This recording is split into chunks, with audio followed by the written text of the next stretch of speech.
Tilder! What is this? This is the YC Onion Chocolate Slider. How much does it cost? Approximately $140. It's super portable at 9" in length, can slide 5 inches with a 44-pound rig when it's on the ground, can slide 11 inches when it's on a tripod up to 6.6 pounds, uses fluid dampening for smooth slides. Do I recommend it? Only if you're a traveling vlogger with a very small camera setup. Done, roll that intro. What's going on, everybody? You're watching Too Long Didn't Read Filmmaker, where the answers comes first, the reasons come last, but we're constantly and always still learning. Today, we're gonna find out whether or not the YC Onion Chocolate Slider is gonna be the right slider for you and your overall filmmaking kit. And I wanna thank Pergear for sending this out to me so I can give you my unbiased review today. Now, coming in at $140, this slider is made out of solid metal, which is awesome, and it packs down quite a lot. It's only 9 inches in length, and that's basically 2 of my cell phones right here, which is basically about the size of an iPhone 5. So it's super portable. In terms of its sliding length, if you use the included little feet and you just place it on the floor, you're only gonna get about 5 inches of slide. But this thing does do the same thing that Edelkrone does, where it can extend its slide when you're on a tripod. And in that case, you're gonna get approximately 11 inches. Now, in terms of its weight capacity, if you don't have it on a tripod, it can actually hold up to 44 pounds, which is pretty insane. And if you do have it on a tripod, you only can hold up to 6.6 pounds. So basically, this slider, I say, would be very good for a camera like a Sony A6 series, or maybe a Sony A7 series with a smaller lens, or maybe the Fuji cameras, basically any mirrorless cameras without a huge honking lens in front of it. Now, in terms of how smooth the slider is, it's very, very good. It uses the same fluid dampening ball bearings that the Zeppon Micro 2 has, except much smaller.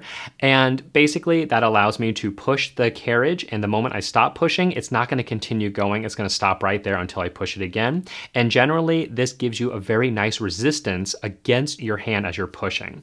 Now, I do want to note, there are these rubber washers here, and sometimes I feel like one of them might get slightly caught.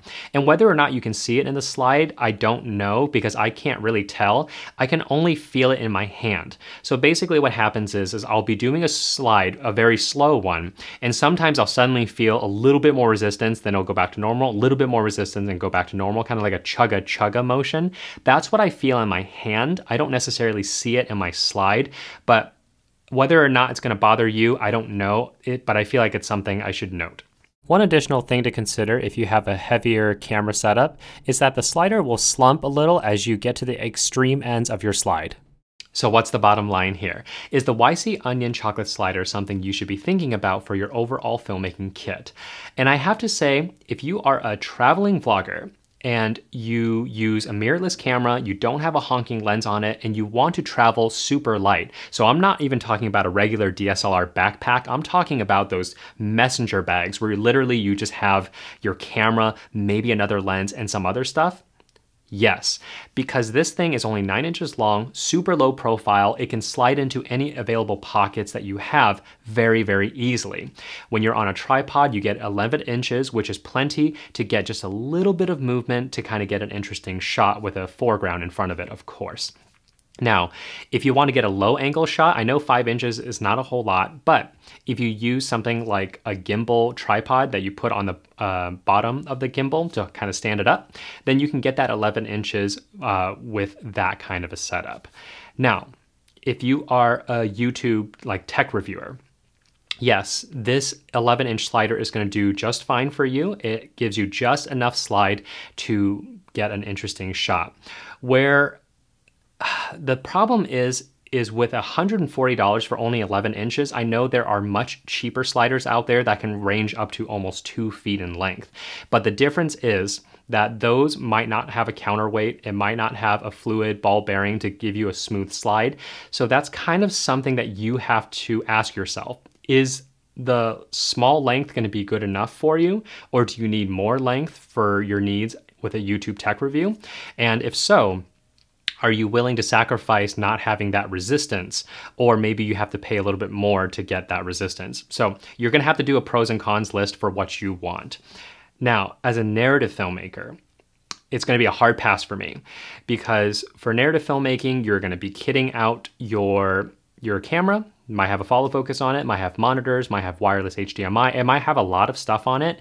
And because this thing is not really wide and not very heavy, when you're doing that 11-inch slide, it's going to get very unwieldy very quickly on your tripod. So for that, I would say you're going to need something much more robust like the Zeppon Micro 2, which I reviewed not too long ago, and I'll put a link right up there for you.